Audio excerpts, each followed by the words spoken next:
So, a very, very warm welcome to everyone who has joined our very first masterclass today.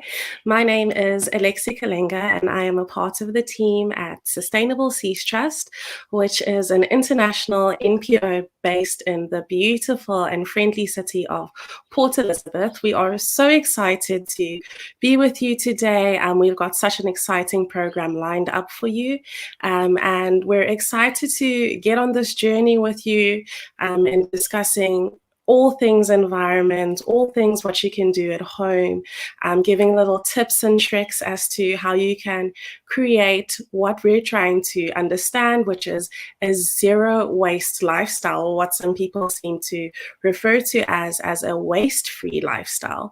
This has been an interesting topic that has been trending. There's been a lot of points on social media that refer to this. So we're very excited to share this masterclass with you. We have got a phenomenal guest who's here to speak with you today. But with further ado, I would like to introduce my co-host today, Lauren Jonas.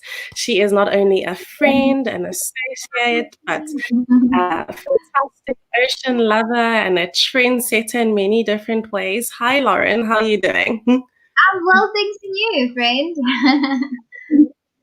How amazing is this that we're coming live from our homes to host a masterclass?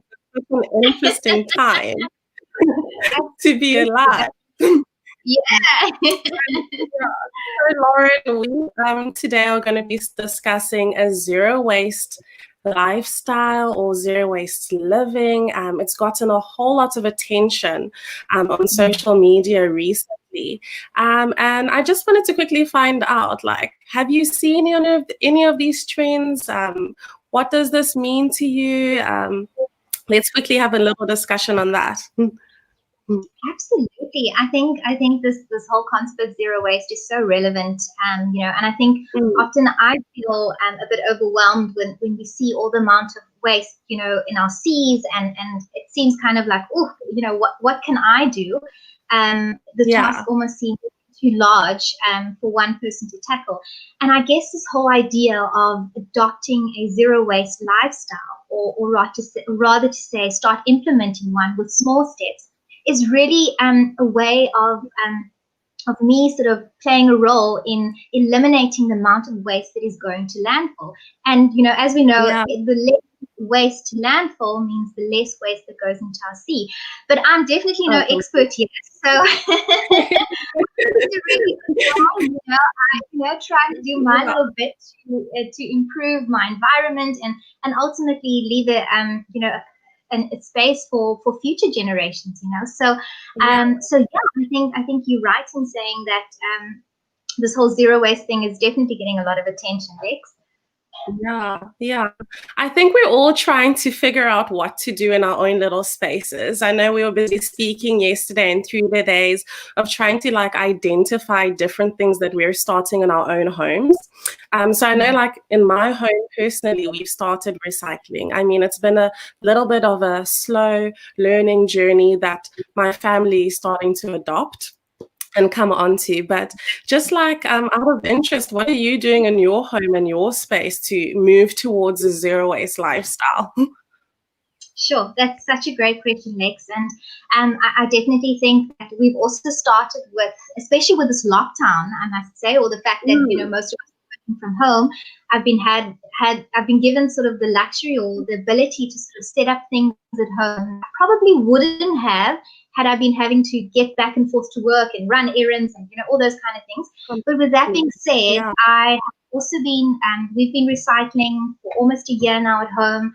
It took a bit of time in the beginning to get everybody on board, but we've got a fantastic system that guys that come and collect. And then secondly, Lexi, is we have done a home composting bin. So all of the kitchen scrappings are going into the garden. I've been running it now for 6 months. It's still a working process, but slowly but surely the amount of refuse that we put out on a weekly basis is just getting less and less.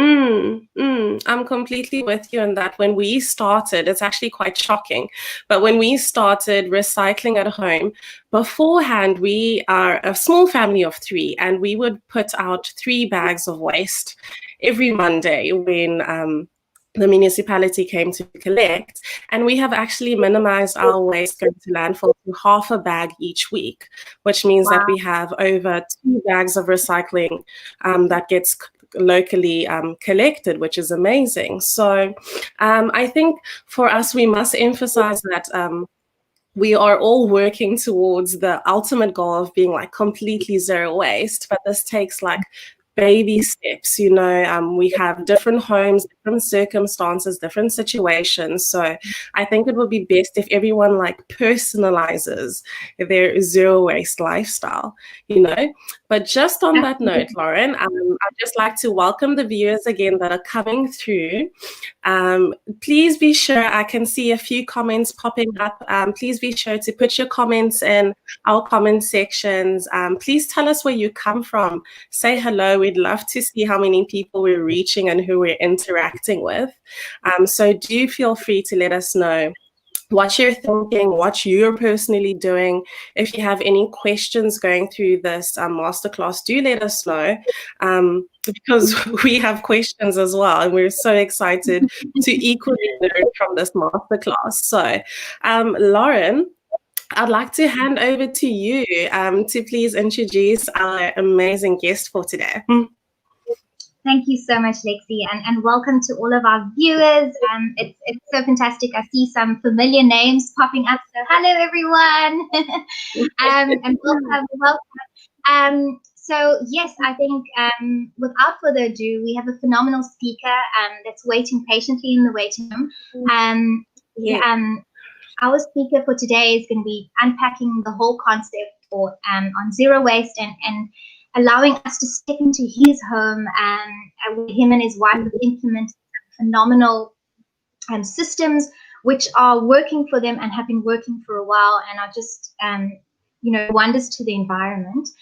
So our guest speaker today is Dr. Tony Ribbink. Dr. Tony Ribbink is a passionate scientist and ocean lover. He has dedicated his life and his career to resolving issues around plastic mitigation, ocean conservation, and really just championing so many projects along issues in the marine, including the Sealant program, which he has started, or not started, let me rather say. He did all the research around it, he implemented it, he raised funds for it, and that is the African Sealant Ecosystem Project.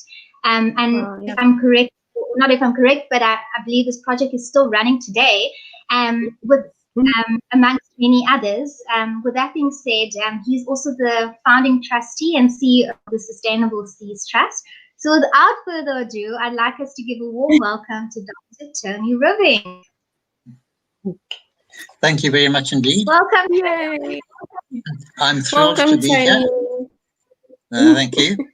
And I'm strange that I should be a guest in my own organization, which is amazing. And I think I should be, because I'm actually out of my field of expertise today, as you'll see. But what I did pick up from what you guys were saying is our main project at the moment, which is under the umbrella of the African Marine Waste Network, is to take Africa towards zero plastics to the seas, which of course means stopping it at source. And so what you're doing, in fact, is going to help us in this. So that is really good. Anyway, we're going to be talking about that today. I need to warn people that they're not going to get an expert masterclass. They're actually going to have a presentation from somebody who does as he's told in the garden. Right. So should we put the slides up? Fantastic. Yeah, definitely. Let's get into it, Tony. Right. Should I make them full screen? Is that full screen for you guys? Yes, it is. That's good. Right. Well, as I said, this is a talk which is called the Kenton Gardener, but you'll see from these slides as we go forward that actually it's the labourer talking, and I'm passing on second-hand information that I picked up while being instructed what to do. I live on a sand dune in Kenton-on-Sea, and that's quite important because sand dunes are quite difficult for one to grow things that don't normally just grow in a sand dune. But Kenton-on-Sea is also fascinating. Not only is it really beautiful, and what attracts us are the trees and the birds and the two estuaries.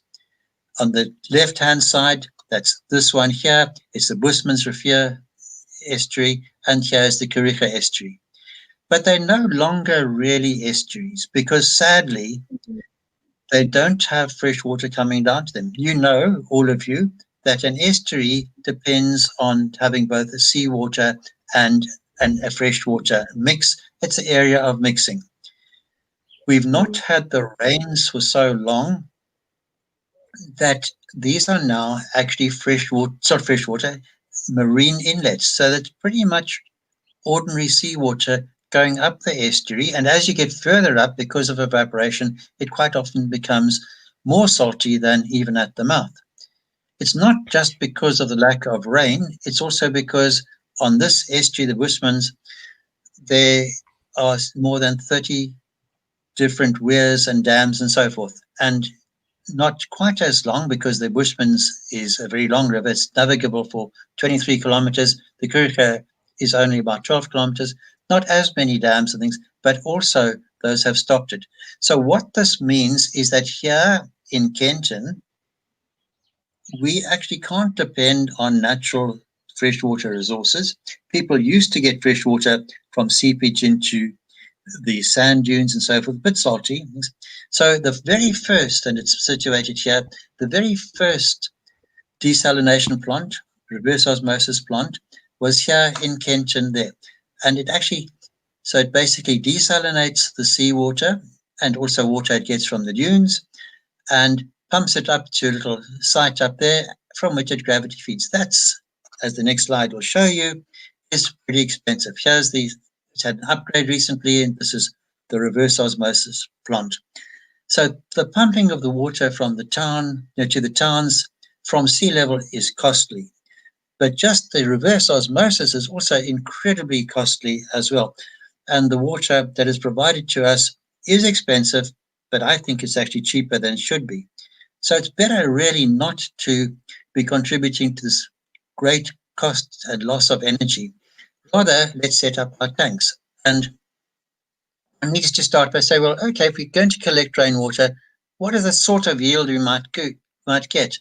And I don't know if you know this, but for every millimeter of rain that falls on a square meter, you get a liter of water. That's assuming, of course, that there's no evaporation or absorption and things, which there might be for the first millimeter or two. So it means then if you get 10 millimeters on a small roof of 50 square meters, say 5 by 10 meters, most roofs are bigger than that, then you're going to actually have 500 liters.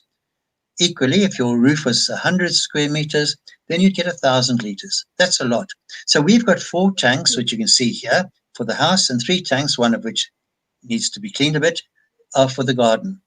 And we try then to depend almost exclusively on what we get from the rainwaters that falls onto our roofs and into our tanks. So it really is worthwhile. To give a contrast, if you were to have 10 meters fall into a catchment area, particularly if it's dry, nearly all of that will be absorbed by the parched soil and so forth, and virtually nothing would go into dams and so forth.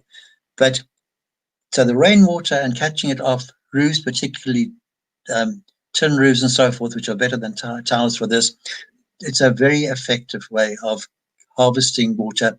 And with rain coming intermittently through the year, we usually manage. In fact, we've never actually run out of rainwater. But then we need to use the water wisely. So we capture all of the bath water, all the water from the basins, from the showers, from the sinks and the washing machines. We capture that and we take it into a little trap. This is just a trap for the solids. And then it feeds down into different parts of the garden. I would like to thank Renvin for developing this illustration, but also to point out that this garden's not ours. I wish it were like that, but we live on a sand dune, but he's done a great job here. So essentially, every drop of water, because we live on a sand dune and we live at the top of the sand dune, everything below the house flows into the garden and we can move it around. But that's not all. What about the top of the garden? So we have a plastic basin within the sink, and we catch that water. And before the shower water, the hot shower comes on, we capture that water, and that goes then. We carry that to the top of the garden too. And this is something that I know South Africans have been doing a great deal, and people on farms and things do that as well. And Cape Town got really superb at it a few years ago because they had to. But you know, water is the most precious commodity, and I think we should all practice this sort of thing. We just sort of slipped into it. None of this that we did today, we did deliberately. We just sort of moved into it almost automatically. And this shows you then how we're using it. This is quite a big pipe because it means that the flow is easy, not easy to clog, and we put it into different things. Of course, if you want to go into your garden, you need to use a flexible hose. This is a swimming bath hose that we've attached to this. And the swimming bath hose, then you can wind around plants and so forth to make sure we get it to where it's needed.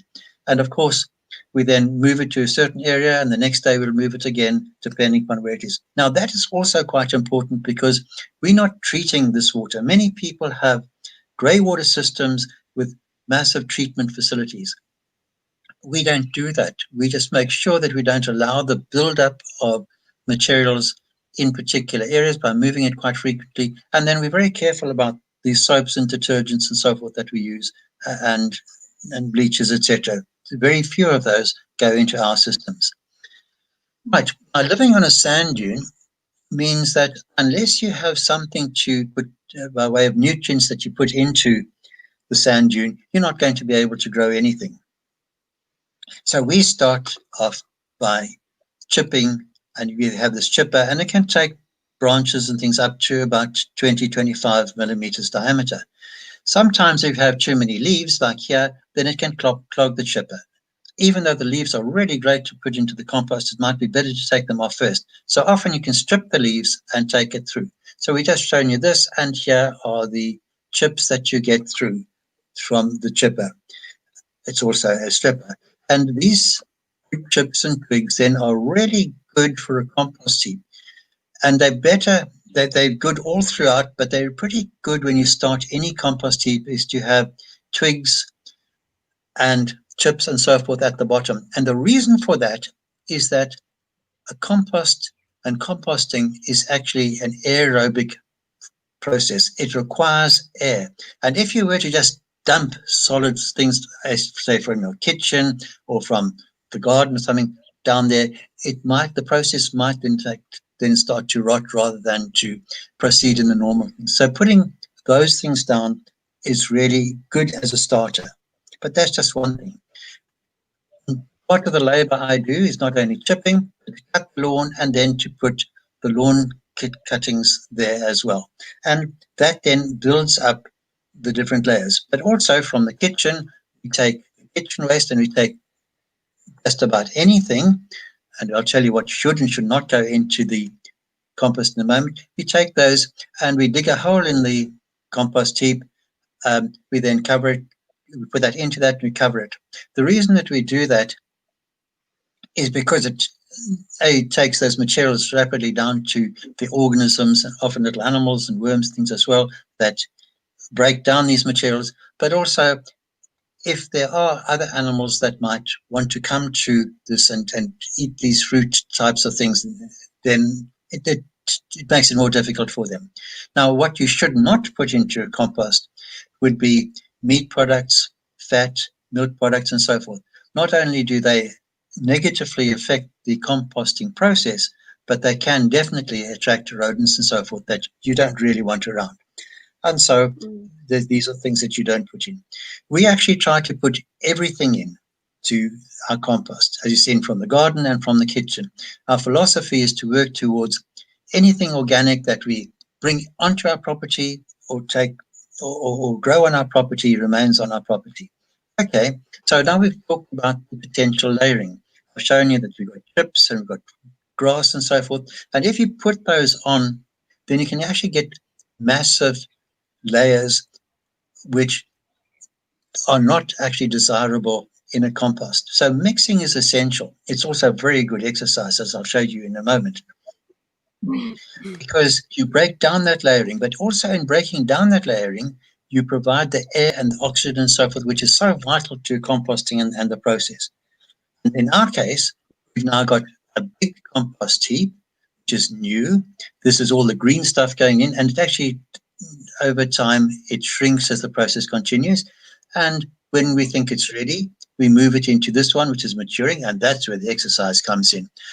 And we're now very keen to take the mature stuff, because this is the maturing. When this one it empties, and actually very soon I'm going to have to take this out, put it, store it elsewhere, so that I can move this one to here and move that one to there, because we're just about to overflow here. And so that's the sort of thing we use. This plastic is the only plastic recycling I'm going to show you. I took this discard from the waste heap of a builder and I'm reusing it. So part of the reuse, etc. This is one of the reuse as well aspects. And it helps to maintain the system and stops the waste from disappearing and holds it. Now, this is actually larger than most people would like, particularly if you're living in a flat or some sort of small complex. But there are systems that you can get hold of in shops and so forth. Some of them are even barrels that you can rotate, so you don't, and this again means the mixing and the airing can take place, that you can take place, and you can do this in your, even in those areas. And if you don't have a lawn to cut and trees to chop down and chip, that's fine. Use what you get from the kitchen, because you're probably only going to be supporting pot plants anyway. So it's a way to go. Okay, I want to talk to you also about an important aspect. Well, we are really concerned about waste and pollution. We should really be terribly concerned about climate change. And really, climate change is actually happening because of pollution. And it's happening because we are pushing into the atmosphere more carbon dioxide and other greenhouse gases than ever before. And a lot of that is because we are reducing the amount of green materials and the wood materials that we have in forests, in properties, in our gardens. And you've seen that we are putting wood chips and twigs and so forth into our compost. And that means that we are harnessing the natural process that would normally take place. Because if you were to burn those, then you would be contributing again carbon dioxide and carbon monoxide to the atmosphere and promoting climate change. You can see me here on the left doing some more labor and holding that. That is basically solid carbon made from carbon dioxide and a few other things. That means that that weight basically is almost solid, as I said, carbon dioxide. If we burn that, we're putting back the carbon dioxide into the atmosphere. So if you've got a 100-year-old tree and you burn that 100-year-old tree, you are actually putting back into the atmosphere what has been stored in terms of carbon dioxide for 100 years. And this is a major problem. So in small ways, we can make a difference. If we put the wood chips and so forth into the compost, that's part of the natural system, because that's what happened ordinarily. And what we do, because we dig in our sand dune, we being me, dig in a sand dune, and then at the bottom of the sand dune, we put these logs and so forth, wherever we can. There have been occasions where we can't, but wherever we can, we do this. Because again, we're contributing to the natural system. When Lexie and Lauren were talking at the beginning, they mentioned that they're looking towards zero waste. In nature, there's no waste. It is zero waste. And by doing what we're doing, we're harnessing the natural systems and the natural cycles that work automatically.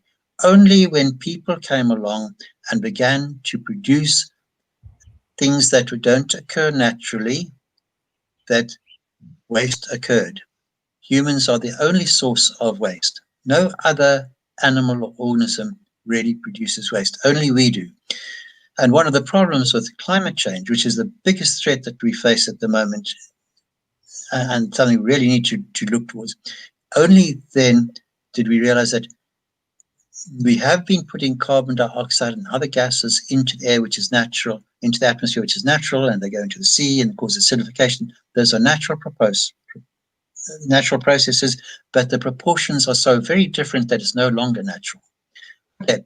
We also harness the sun for solar heating, and there's a solar heating of two different types. The one on the left is for inside the house in the bath water, and we've got an internal swimming bath, and the one on the right heats that.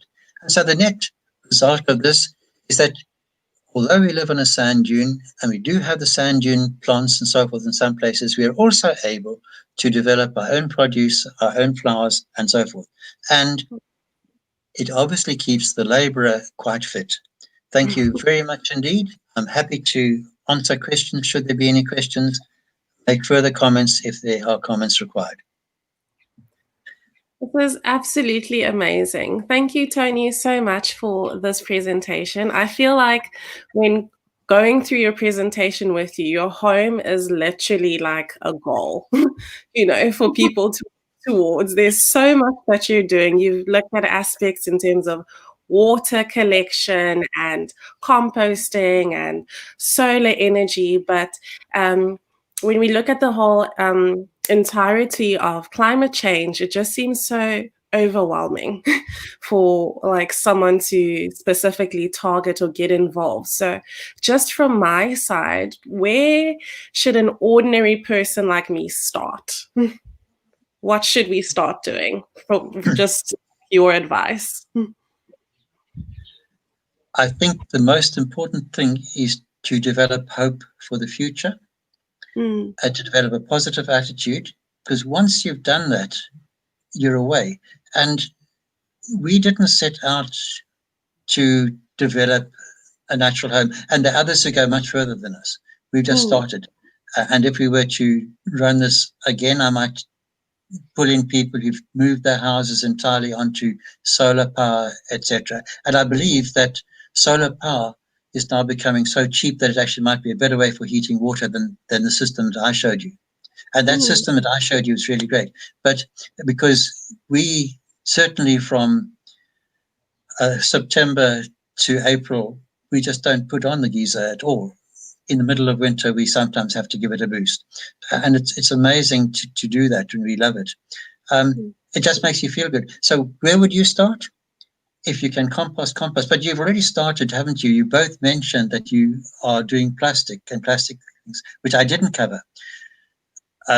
We in Kenton actually also totally sort and clean our plastic, but there are not proper systems here in the Kenton and Lumbee area. And so we actually bring our plastic waste or sorted plastic resources to Port Elizabeth so they can be used and put back into the economy. So that's what we do. And so, yes, do these things. If you grow anything where you live, keep what you're doing, keep what you come from the kitchen, use it, and you actually feel good about it. Things you should not do, though. I mentioned you shouldn't use meats and dairy products and so forth. Don't ever put into your compost materials that have got fungus on them, clearly got a viral infection or other sorts of infections. If they've got herbicides on, that's a no-no. Not only does it affect your compost, it affects anything you put the compost on as well. And those sorts of things, that it's obvious what you should not use, but definitely don't even be tempted to do that. Compost gets very hot. So some people say that it gets hot enough to kill seeds. That's not true. Compost is actually a very good source of seeds. So be prepared to do lots of weeding after you use your own compost, but that's fine. They go back into the compost. So definitely, so you're already doing the plastics recycling, and presumably you're recycling tins and bottles and other things as well. So that's great. And if you want to do composting, you can. If you want to move to saving water, you should. I think everybody in Port Elizabeth should take the water crisis much more seriously than they are doing. And so move in those directions. So there's so much that you can do, and all of it you feel good about. So make yourself feel really good. I love that. I love that. It makes us feel good when we do good. And I think you're absolutely right in saying that, Tony. You know, simple acts of, you know, even just keeping your tea bags, for example, you know, ensuring that those are kept aside to either be reused as firelighters or whatever, or as, you know, going back into the composting. It's those simple things that we can all do, you know, which definitely make you feel good, because it makes you feel that you're actually doing something good for the environment. Tony, I wanted to ask you a question with your composting bin, and then Lex, maybe we can go to the questions. I see there's maybe a couple of questions from the audience. I was just wondering, how often do you turn your compost? I know you mentioned it's important for us to turn it. Is this something that we need to do every day, every second day, once a week? Maybe you can expand a little bit there. Right. Well, the two things. The one is what is recommended and the theory, and the other is how many times do we do it. In theory, you should try to do it at least once a week, or if not that, once a fortnight. Now, with compost the size of our compost heaps and the time it takes and the energy it takes, I'm not doing that, clearly. If you go to the big composting plants in municipalities and so forth, you'll find that they actually are having front-end loaders and so forth working there all the time. They also, in fact, spray them. That is something I didn't mention, is that you should also keep your compost damp. Not watery and not wet, but damp. And we do that, but only when there's enough water. But the answer to your question is, yes, you should do it frequently. Usually once a week is enough. If you've got those rotary compost things that you can just turn by going through the kitchen and then doing it, you know, or onto your veranda, that's fine. You can do it daily if you like. But it does need the air. If you don't turn it as often as you should, all that's going to do is slow the process down. The process is still going to continue, but it'll just slow it down. And in our case, particularly when I've got big projects on the go, my compost just has to wait. But the process is still going on. So yes, often do it, yeah. If I want more exercise, then I can go and do it more often. But then I must build another bin. So Tony, we have got an audience from across South Africa. We've got shout outs from Mafi King, from Peter Maritzburg. We've got some locals in the house from PE. But I just want to quickly dive into the questions that people are asking on our social media platforms. So I've got the first question from Christine. And she's basically referring to the part in your presentation where you're busy speaking about capturing water. So she would like to know, her question is, would it be possible for that water capturing to happen within an apartment, using the captured water for balcony gardens and plants in the house? Is that possible? Yes, it is. Those sort of systems are normally run by a body corporate, and the body corporate would have to agree to it. And some organizations can also use it for lavatories and so forth as well. But yes, so it's just really a matter of getting the approval of your body corporate, and then of course putting the plumbing in. That's something else I enjoy doing is the plumbing. But I'm not offering to do it in your situation or in corporates. It's all right if I make a mistake at home. Yeah. Because the water goes into the garden. But yeah, so definitely it's something that one should do. And I would love to see this happening in more factories. Remember I said to you that every square meter potentially gives you a litre for every millimetre. And when you drive past some of these factories and you see that there are hundreds of meters by hundreds of meters, and you don't even see a gutter on them, and there are no tanks, and you think that there, on a daily basis, they will be losing, if it's raining, they will be losing hundreds of thousands of litres. Whereas that could go into a big reservoir that they make, or these plastic JoJo tanks, and they could then be running it into the lavatories and other systems. Yeah. Okay, so Christine, perhaps if you are staying in an apartment or a block of flats, perhaps it's a good suggestion to maybe get all your local neighbors on board to implement the system and where you live, and perhaps see how it goes. Do let us know if you're going to implement that. We'd love to follow you on that journey. So we've got another question from Ryan. I'm assuming it's Ryan Woods. Hi, Ryan. When it comes to cleaning agents in the bathroom and kitchen, what would you recommend for grey water, Tony? Nothing. No, this is actually where you need the brains on this. This side, my side is outside. But I do know that Anthea has chosen this ordinary soaps and so forth. They're very heavy detergents and the jigs and so forth one shouldn't use. Most soaps and things have got lots of potassium and other aspects which are fairly natural products actually, which do not do too much damage to plants at all. It's only those really harsh things are. Quite frequently on the labels, it tells you which ones one can and which ones one should not use. But if you want the brains in the family and the beauty as well, of course, the brains and beauty to respond to, please just write to us, and then I'll take this to Anthea and ask her which are those that you should not use. Most others you can use. Okay. Yeah, thanks. Yeah. Just on that note, guys, if you have any other further questions after this masterclass, please feel free to pop us an email at our email address, which is info@sst.org.za, and we'll gladly answer your questions as time comes and as we move along. So I've got a question from Taylor. She would like to know, what are your thoughts on the bokashi setups at home in addition to composting? I've not followed the bokashi system very well. I do know it's sort of it's a closed system, and one of the advantages of it is that it's faster than normal composting. And because of that, if you want, and most people like pretty much instant gratification, I understand that because it's fast, it's pretty popular, and it is definitely good. I've never used it. I don't have any personal experience, so I'm passing on secondhand information that I picked up some time back. Okay.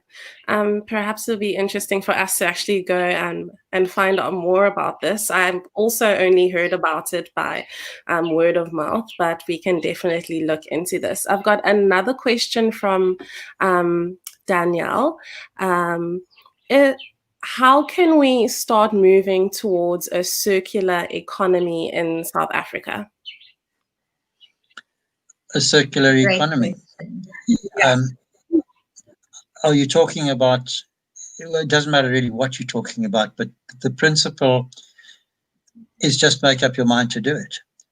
With regard to plastics, one of the biggest problems we face with regard to plastic at the moment is that many people go and collect the plastics, or as most of us do, they sort the plastics and they don't know what to do with it.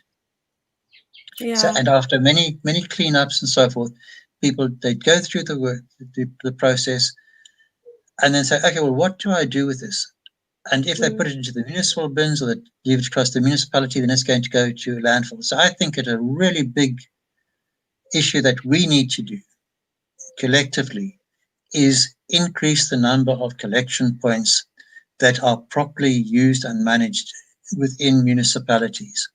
And then we also need to develop more economic enterprises, more recycling components, more buyback centers, etc. So there's a lot to do.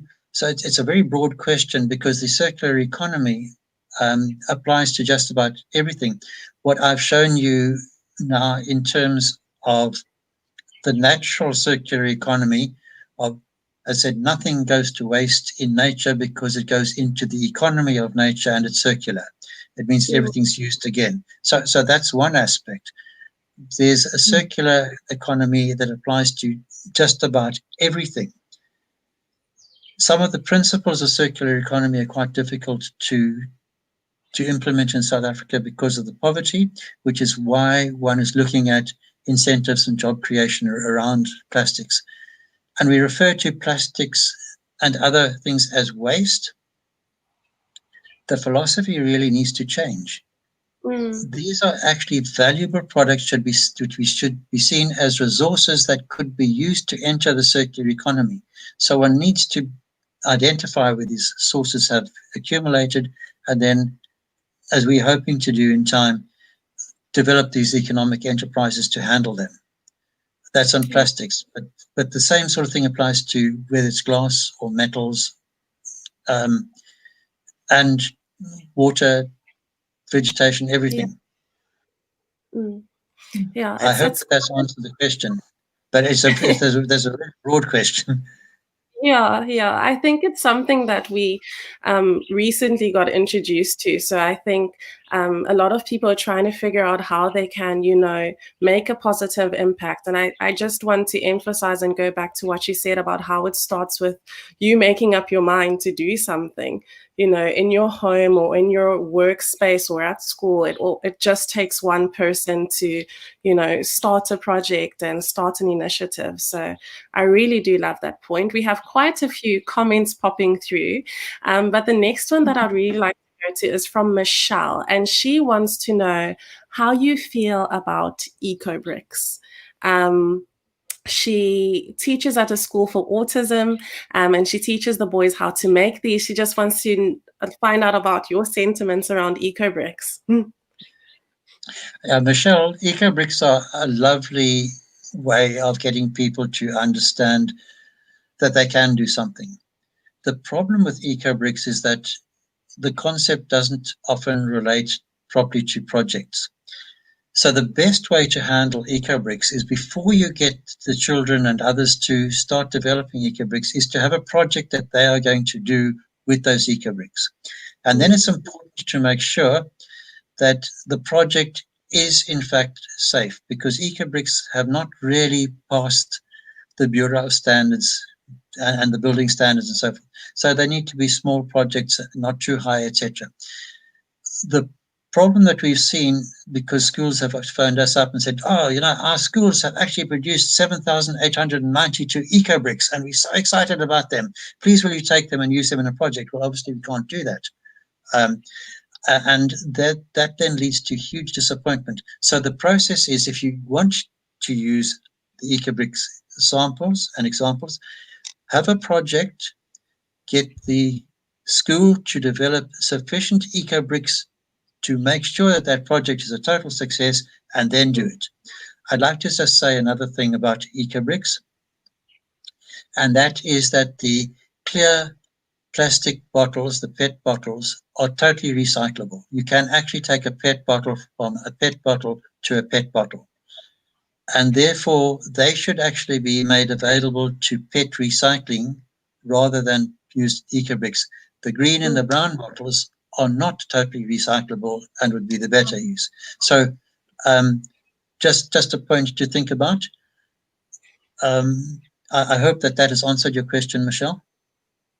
Yeah, thanks for that point, Tony. I think it's also important for us, when venturing into recycling and eco-bricks, is to find out a little bit more information about what your recyclers actually collect, what we can reuse, what actually contributes directly into our economy. So thank you for that. We're racing ahead and we're running out of time. There's so many questions coming through.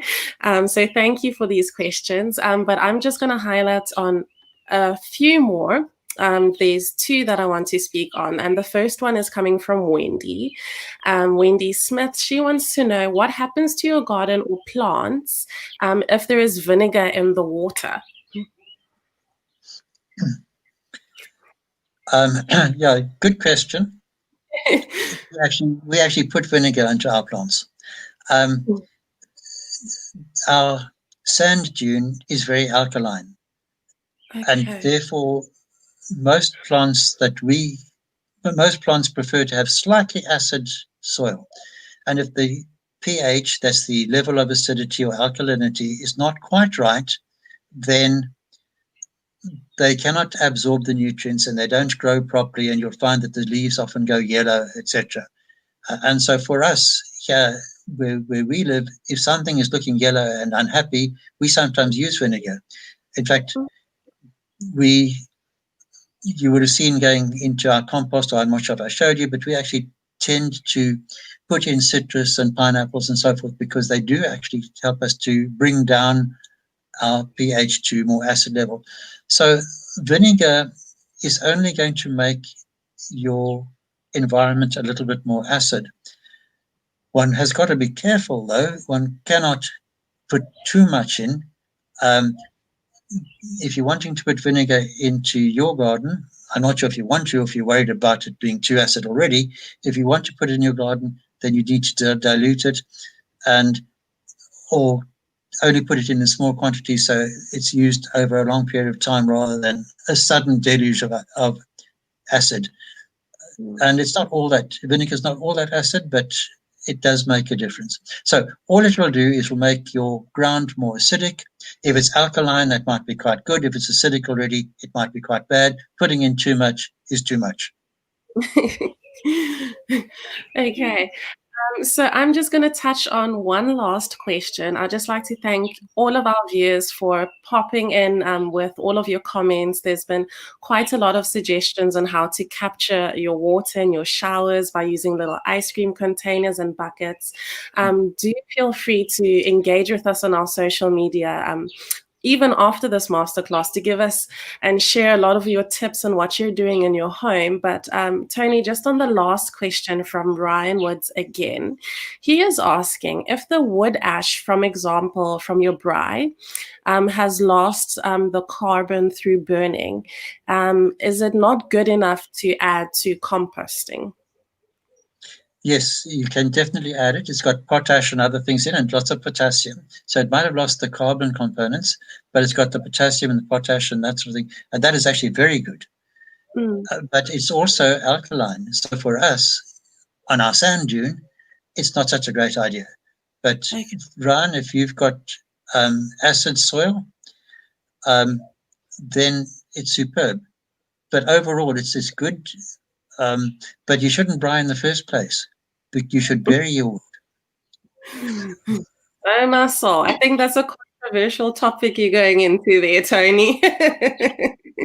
There's a very interesting National Geographic show on climate change at the moment, in which they've taken a NASA film. And the NASA film shows how carbon dioxide accumulates in the northern hemisphere winter and how it begins to disappear as the leaves spurt out in the northern summer. But then the atmosphere changes and becomes much more dominated than it was in their summer, so in our summer, because of the burning that takes place in Africa. There's a lot of biomass burning. And I think that the braais in South Africa could contribute to the carbon monoxide in the atmosphere. So, Ryan, think about this carefully. Tony, I think for a lot of our viewers will agree to disagree. Sharing our sentiments for the braaiing in South Africa. It's one of our closely held traditions. But I'd just like to thank all of our viewers for all of your comments and questions. This has definitely been such an exciting experience. Lauren, any comments from your side? Thank you, Lexi, and thank you so much, Tony, for sharing with us your presentation and answering this question so nicely.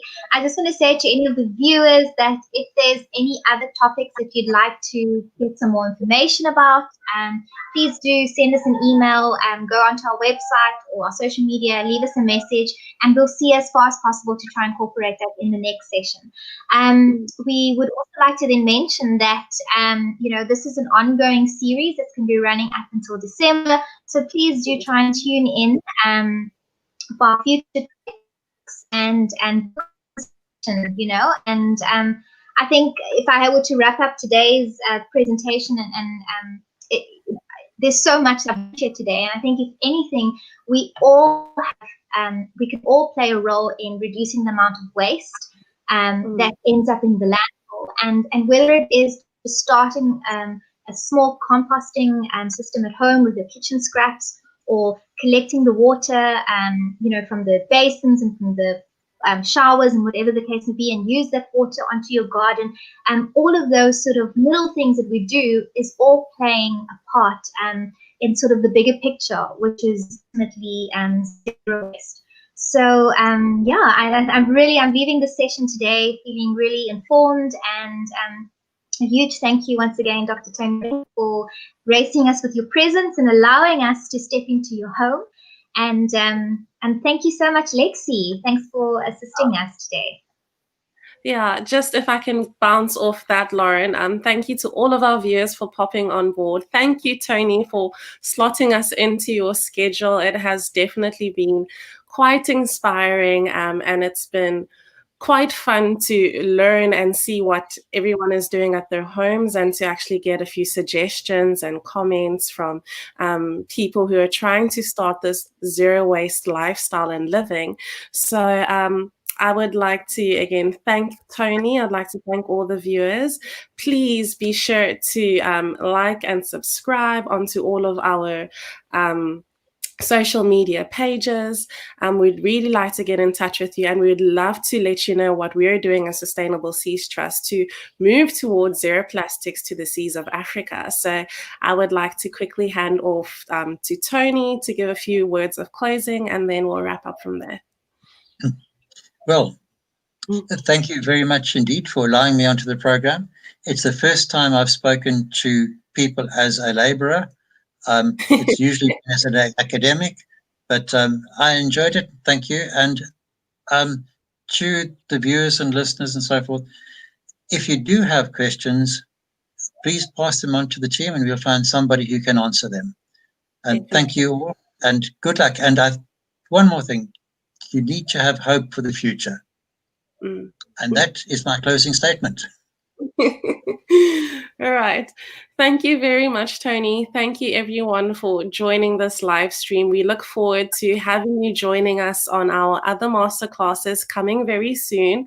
So please make sure that you follow our pages, keep in contact, and we'd definitely love to hear from you. So until the next time, as Tony said, there is definitely hope from the future, and it starts with you. Enjoy the rest of your day, guys. Bye.